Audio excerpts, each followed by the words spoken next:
Bem-vindos ao novo podcast, a mais um Comportare com a Maria Carlotto. Hoje nós vamos falar de pais e filhos, como anda o convívio deles. Eu começo, Maria Carlotto, com uma frase do Rui Barbosa que diz: a pátria é a família amplificada.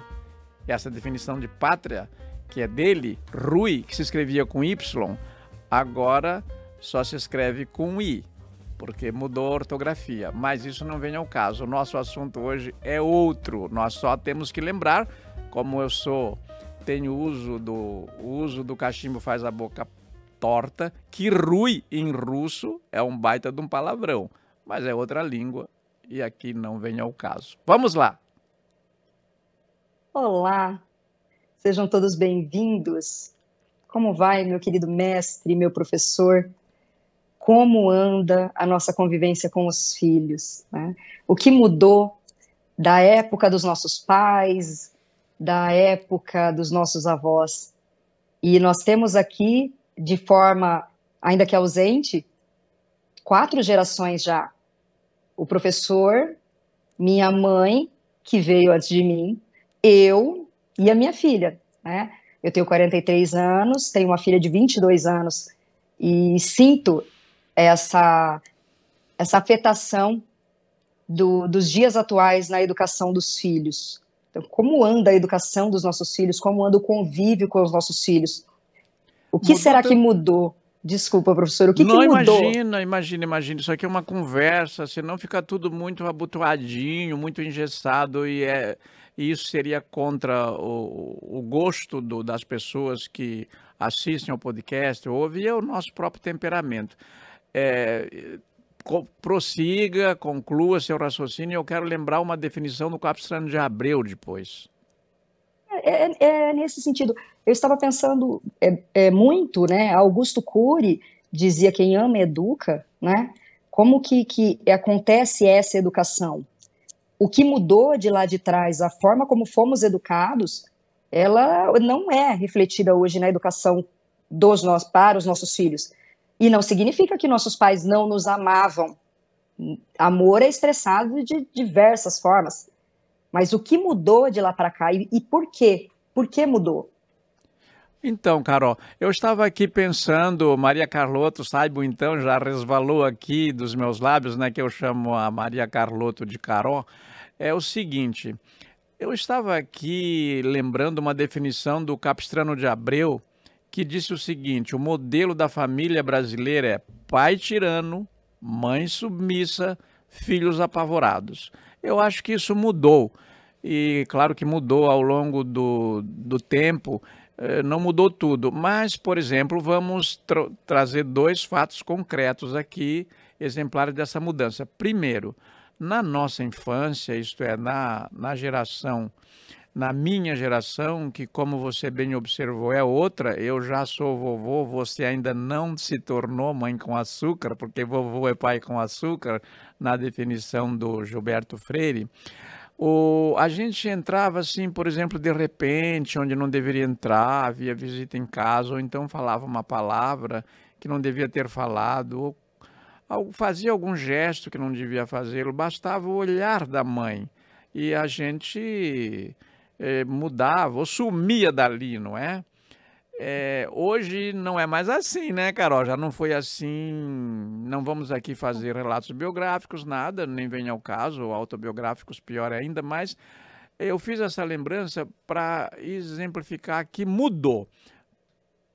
Como eu sei que você é muito sagaz, é por isso que você foi convidada a fazer esse podcast e, para nossa alegria, aceitou. O que você observou de mudança, ou vem observando de mudança de comportamento no convívio familiar? Este olhar ainda manda alguma coisa? Não sei. Vacilou. Não sei. Eu só sei que na educação dos filhos, na convivência com os filhos, ela segue um ritmo diferente. Ela segue um ritmo muito diferente, até histórico.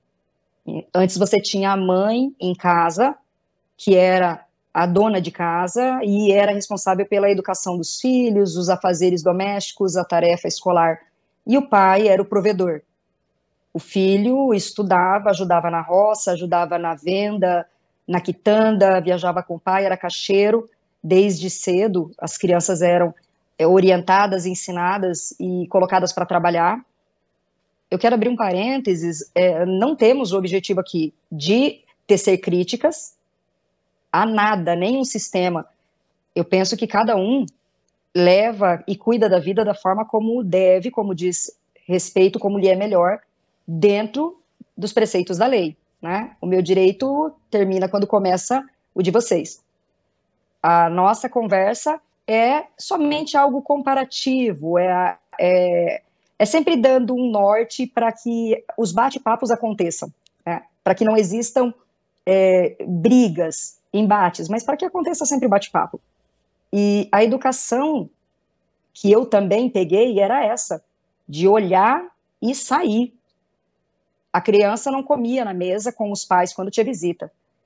Hoje não.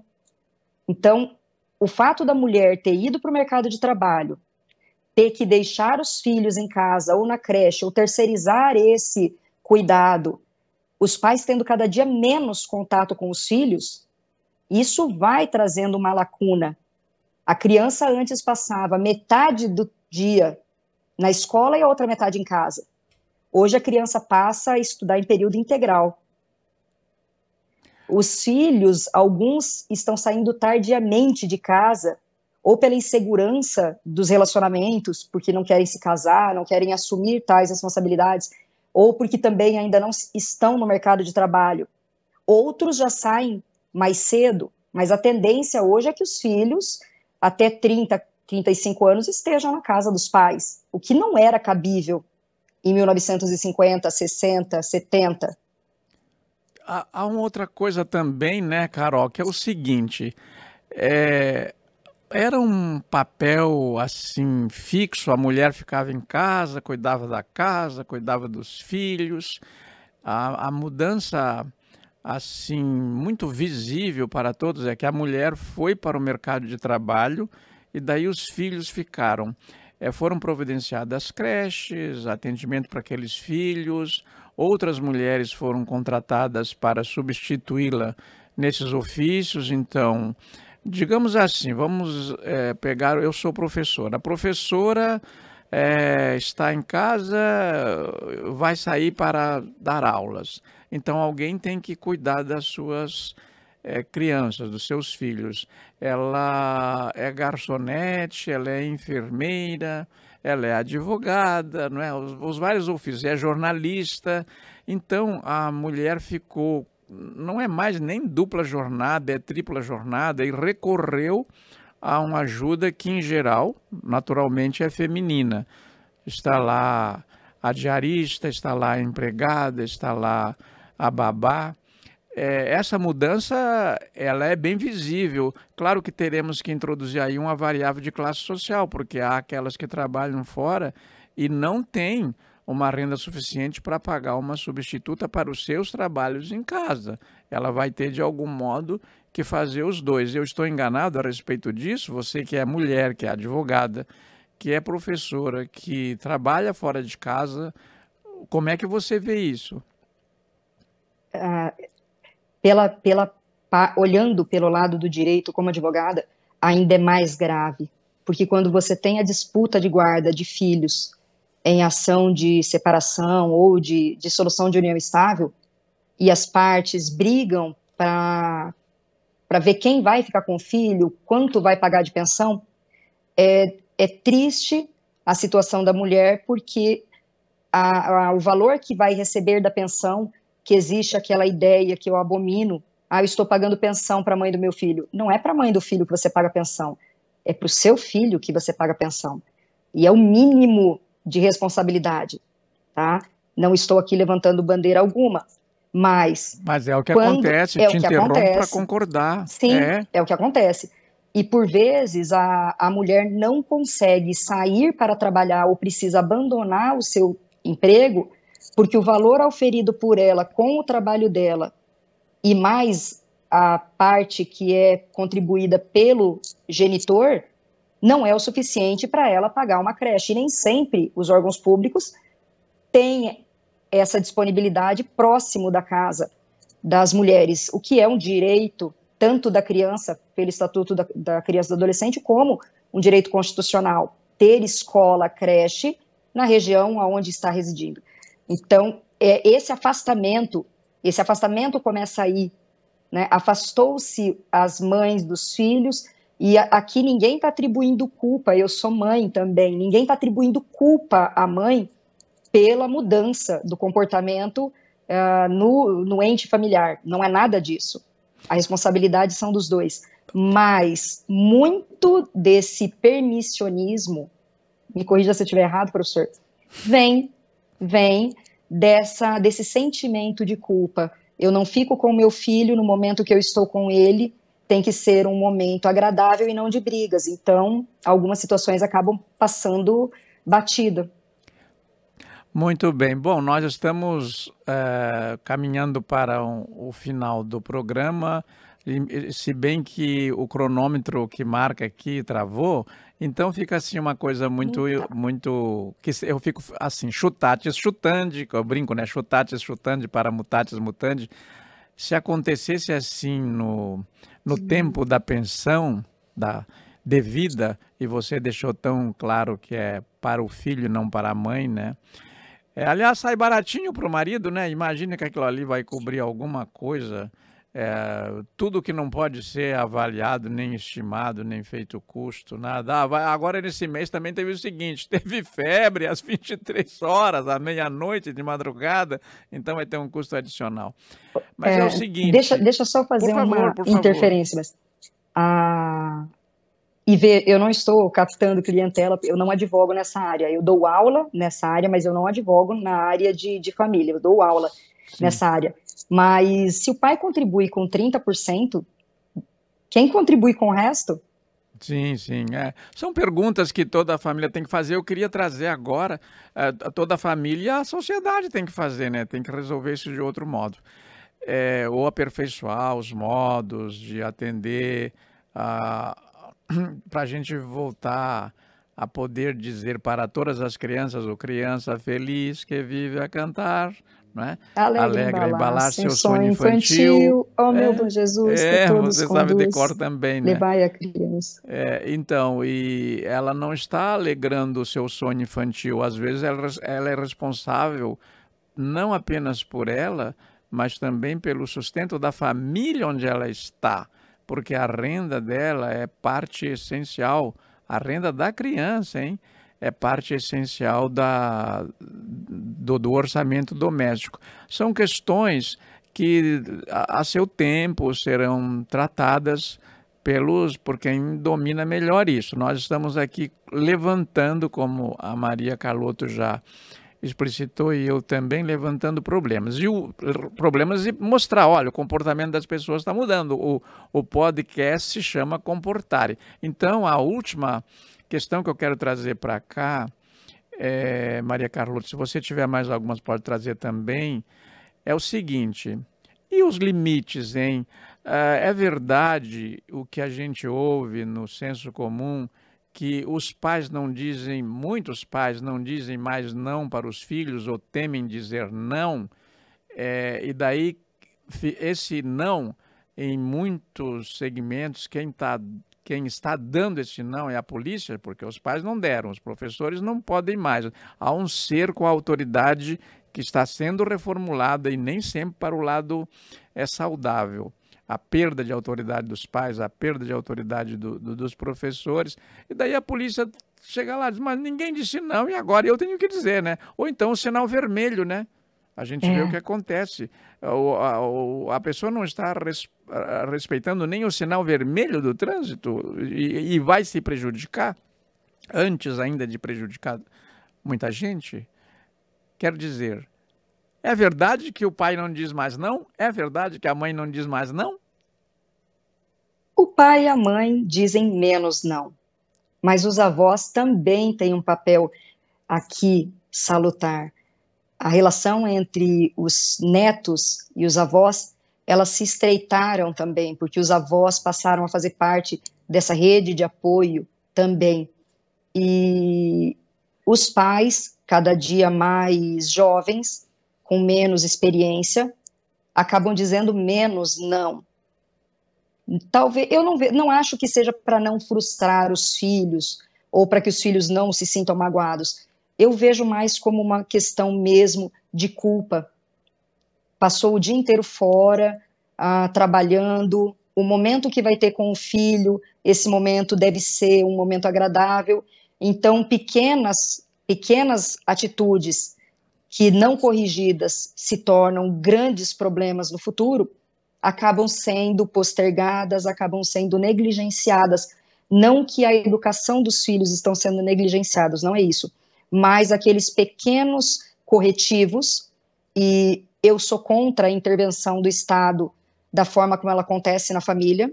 A família ela tem que ter autoridade, mas tem que haver o controle, sim, para que não haja castigo moderado, para que não haja espancamento, para que não haja humilhações. Então, o Estado ele tem sim que cumprir o seu papel de fiscalização, e todos nós da sociedade civil temos essa obrigação também de denunciar, mas o direito dos pais de corrigir os seus filhos, o direito de exercer de forma plena as suas convicções, ele é cerceado. E quando esse não vem, a falta de limite faz com que a lei tenha que mostrar o limite. Mas aí já é tarde. É o Código de Trânsito, é o Código Penal, é a Lei Maria da Penha, são as leis específicas para situações específicas, e nós vemos cada dia mais jovens infratores, cada dia mais famílias formadas por jovens que não têm essa estabilidade, que não têm esse apoio para poder criar esses filhos. Então, a pergunta que eu deixo para o professor, hoje eu vou deixar a pergunta, é: nós estamos preparados para a criação que os nossos filhos darão aos nossos netos? Será que os nossos filhos estão preparados para educar os filhos deles? Maria Carlotto, muito obrigado. Eu vou responder a sua pergunta e depois devolvo com a minha última observação para você, desta vez ser você a encerrar o programa. Então é o seguinte, não pode ser você, pode ser eu. Eu queria então dizer a você, o futuro a Deus pertence. Eu acho que um novo mundo está nascendo. Os momentos de nascimento, eles são antecedidos de alguma tensão, como sabe você que é mãe, como sabe todo mundo. E eu confio muito numa nova geração que está vindo. E eu acho que é uma tendência que eu sempre combato. Eu leio assim os clássicos na Roma Antiga, na Grécia Antiga, de criticar os jovens. Eles criticam os jovens desde que tenha escrita há 4.000 anos. Há registros de velhos dizendo que o mundo está perdido porque os jovens não estão fazendo o mundo deles. E é evidente que não é assim, não posso ter esse olhar pessimista, mas achei muito pertinente a sua pergunta e convido, não para transferir responsabilidades, mas convido o distinto público a respondê-la. Quer dizer, que mundo, para o mundo que está vindo aí, nossos filhos, é a pergunta que você fez, né? Estarão preparados para receber aquele mundo que os seus filhos, quer dizer, nossos netos, vão apresentar? É isso, né? Se eu bem entendi. Se os nossos filhos estão preparados para educar os filhos deles. Os filhos deles, isso, que são nossos netos, não é? Uhum, e eu queria, então, concluir com uma coisa que marca a minha ficção, pela preocupação com personagens femininas. As personagens femininas são sempre personagens solares dos meus livros e espelho o que eu acho. Eu acho assim, a sociedade brasileira continua devendo muito à mulher, muito, muito, muito, muito. A mulher é a melhor parte da natureza humana, como está dito naquele pôster, e eu acho assim, ó, a mulher está ficando... As mulheres de um certo estamento social passaram a ficar mães tardiamente, para primeiro fazer o seu curso superior, para primeiro se qualificar profissionalmente. E isso é uma mudança que gerou também mudança de comportamento. E num outro programa, quem sabe, a gente volte a este assunto das mudanças familiares das mães tardias, porque de repente todas prorrogaram a maternidade para mais além e às vezes quando quiseram realizar o sonho de ser mãe, não, quando a mulher quis realizar o sonho de ser mãe por vários motivos, ela tem outras urgências, inclusive biológicas, e daí ficou mais difícil. Agora eu deixo para você, com a palavra de esperança, de carinho e reiterando, a sociedade brasileira deve muito à mulher. A mulher filha, a mulher criança, a mulher avó. A sociedade brasileira deve mais às mulheres do que aos homens. Com certeza deve. Se não fosse a mulher, não haveria os homens na sociedade. Então já começa por aí, né? Eu acho que a nossa conversa também tem que se estender àquelas mulheres que optaram por não ter filhos. Essas também têm a história para contar. Eu me despeço, né? Eu acredito que o nosso tempo também já está se esgotando. Me despeço também afirmando que eu creio, sim, em um Brasil, em um mundo melhor. Eu não acho que os jovens irão destruir o mundo, não é nada disso. Tudo é destruído o tempo todo e tudo é reconstruído o tempo todo. São pontos de vista e são situações. Os jovens, eles vão sim construir o mundo, mas nós precisamos auxiliar nessa condução, nessa orientação. E a mulher é papel fundamental, porque é a mulher que educa os homens. Então, cabe a nós também essa responsabilidade. Muito obrigado, Maria Carlotto. Muito obrigado ao público que nos acompanhou até aqui. E até o próximo Comportare. Um beijo, até mais.